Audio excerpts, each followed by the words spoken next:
just flew in last month from New York, where I'm from. And the flights from America are crazy. I don't know if you've ever been on a flight from America. But you sit down, and to your left are missionaries, and to your right are missionaries. And they really want to get to know you, you know? And so they're talking, hey, what do you, oh my God, it's so great to be, I can't believe we're going over there. It's so exciting, don't you think? Last time I was over there, we saved 30 souls. So what are you doing in Kenya? Oh, me? I run a startup to recycle Bibles. That usually gives me some peace for the rest of the flight. And when you land here, have you guys noticed you have like this big, there's like a display of like an early skeleton of a hominid, right? And it says really big over it. Does anyone know what it says? It says, welcome home. So poetic. But you do gotta be careful because British Airways lands there. So. But that's not, I'm not actually here to sell recycled Bibles, okay? The real reason I'm here is that when I was a kid, in America, I went off to college and my mom gave away a bunch of my favorite shirts to charity, and so I came over here to find them.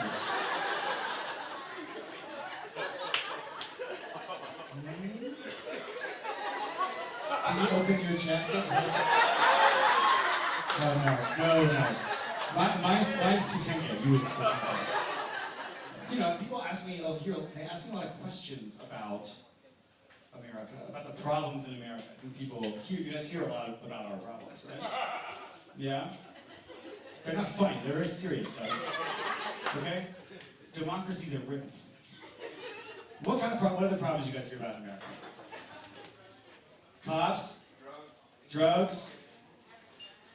I don't think the drugs are a problem. Pretty fun. I mean, I'm standing here. The cops are serious. People always ask me, they're like, is it true the cops will shoot you? And it is true, the cops will shoot you. Not me, but you.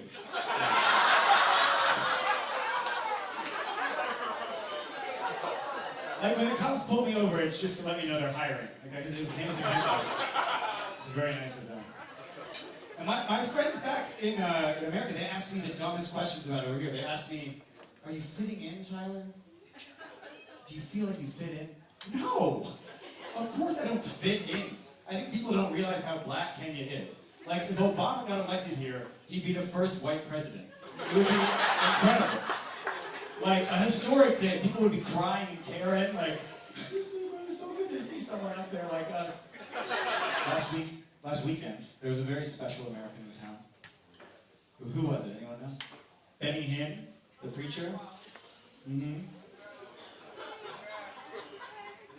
I went. I don't know how you guys went. I'm guessing you did because you're here now. But I went because I'm interested in, an American who can fill stadiums in Kenya. That's my dream too. So. And I went to learn, and I realized like a lot of my act is not going to make me money here. His act makes him money. My whole thing is self-conscious, anxious, like white guy. No, I need to do my jokes like Benny Hinn. I gotta be confident. So I'm gonna try one for you guys and see how it goes. Now people come to me and they tell me. They say, is it true, Tyler? Is it true that the cops will shoot you in America? I say, it is true, my brothers and sisters. They will shoot you. Not me, you. Now, if you like that joke, you can have more. If you text some money to 022222, and that's my time. Thank you. You guys hear about the problems in America, right? Yeah. What are some problems you hear about in America? Trump. The politics, the drugs, the guns, very serious. Yeah, that's actually a problem here too. So, I wouldn't say it's localized. Look at me. How did I get this show? And like, I'm from New York, I don't even do stand-up in New York, because they are just another guy. But here, I'm a Mzungu with a dream, you know? I really matter. Everything's so much easier. Like, you get taken seriously even if you have no skill. It's wild. Like, I was just like, my roommate who's Kenyan was interviewing for a job on Zoom. Didn't sound like it was going very well. I walk through the background to get some water. He gets hired. Like, that's crazy. They don't even know me.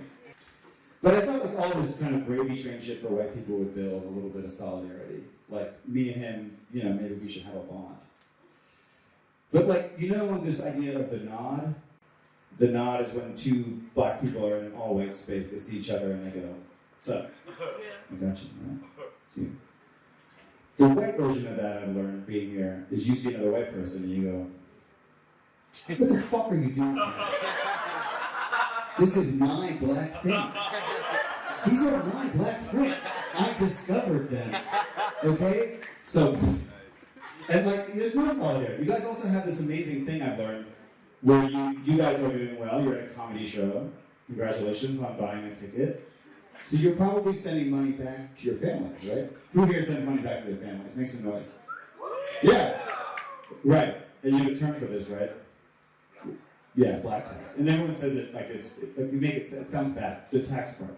And like, I think it's kind of beautiful. Like, white people, we don't do this for our families. Like, if my mom has less money than me, that's awkward. We can't go out to dinner anymore. Like, we don't do that shit. And so, you know, I've been, you know, making a little bit of $30, $40 doing comedy. It's pretty good. I thought I should try this. So I went into Western Union, and I said, I'd like to send some money to the United States. And they said, I don't think it goes that way. Can we send it? They will you take it from us? Does the pipe go? Okay. So they sent it, and it's great. The next day I call my mother, and I say, hey Mom, anything interesting happened today? And she gets just so happy, you can hear it in her voice. Yeah, it's amazing. I just got this money from Africa. I told you that Nigerian prince was real. I'm pretty new here. There's a lot I don't understand still about Nairobi. Like the first week I was here, I was walking on the street, and a boarding school bus came by, and every single kid stuck his head out the window and shouted, Mzungu! Which is off-putting. It's not like I'm offended to be called white, but back in America, when teenagers make fun of me, it's much more original. They're like, hey, fourth musketeer! Gay Jack Sparrow! Yeah, all right, that's like good stuff. But here, everywhere I go, it's just like, Mzungu, you know, like Rwanda, Mzungu, Malawi, Mzungu, Congo, ransom. The only place I don't get it, I went to Liberia, which is Africa's first republic, never colonized. They barely see white people. I was in the villages, I was standing there, and they shout, Chinese woman! Oh, Chinese man. Which I gotta say, it's nice to get confused for someone with actual power in Africa. So that is nice. Yeah, you're gonna hate the rest of this. Weird stuff happens to me. The other day, I was taking an 8-minute Uber ride, or it was supposed to be 8 minutes, but halfway through, the driver stopped to take a pee. And I was like, why don't you just finish the ride and pee in front of my house like everybody else does? But he had to go, and he got out of the car, and I was sitting there, radio on, the engine is running, he's 100 feet away with his dick out, and I realized I've got to be the least threatening person in this city. Like, he knows I'm not going to steal his car. He doesn't even think twice about it. And I'm like, what do white people have to do to be scary? I mean, we pillaged and kidnapped and robbed everything here, but still, 5 stars. White people, we're not as worried about you at all. And I kind of get it. I mean, I think white people are softer. And I think it's because of parenting. Like, I've noticed parenting is very different here. I was in a grocery store recently, and a little Kenyan kid, it was so cute. He sneezed, he went, achoo! And his mom said, hey! Don't embarrass me. For context, in high school, I was suspended for cheating. And my mom sat me down and said, is there anything I'm doing that's making you act out? That's true. And I'm learning that dating Kenyan women is tricky. Kind of, because, you know, compared to what they're used to, I don't measure up. Yeah, I mean, not in the way you're thinking. Yeah, I mean, of course in the way you're thinking. I saw the Uber driver pee. I'm aware of what's happening. But I'm talking about it in a different way. In America, I go out with these feminist women, and they demand to split the check. The bill comes down, they put their card, no debate. You go out with Kenyan women, the bill comes down, and they just slip in a couple of other bills. They're like, Kenya Power, a little Mzungu, you can take care of all that. And why don't we get to know each other? Why don't we get a mortgage? I'm like, no. And I will say, I think Kenya's pretty homophobic too, from what I've seen. And I think you guys might not think you are, but I think it is. Like, here. All the gay brothers and sisters tonight, make some noise. Exactly. Why would you risk that? Why would you ever risk that? If I do that joke in Uganda, I'd finish my set in jail. And if I do that joke in Somalia, we'd all be dead.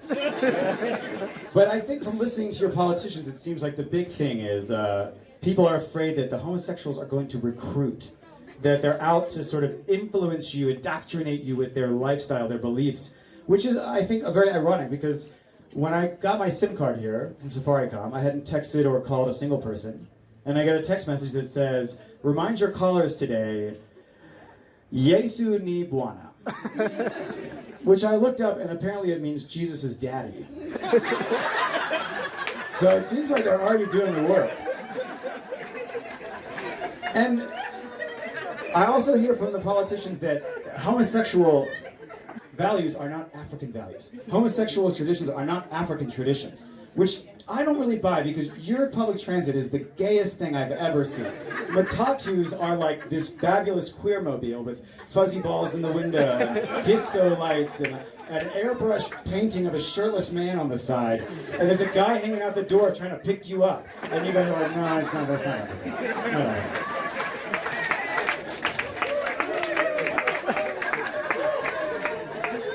And I'm going to tell you what's going to happen in the future, because in America, homosexuals have full rights, very accepted.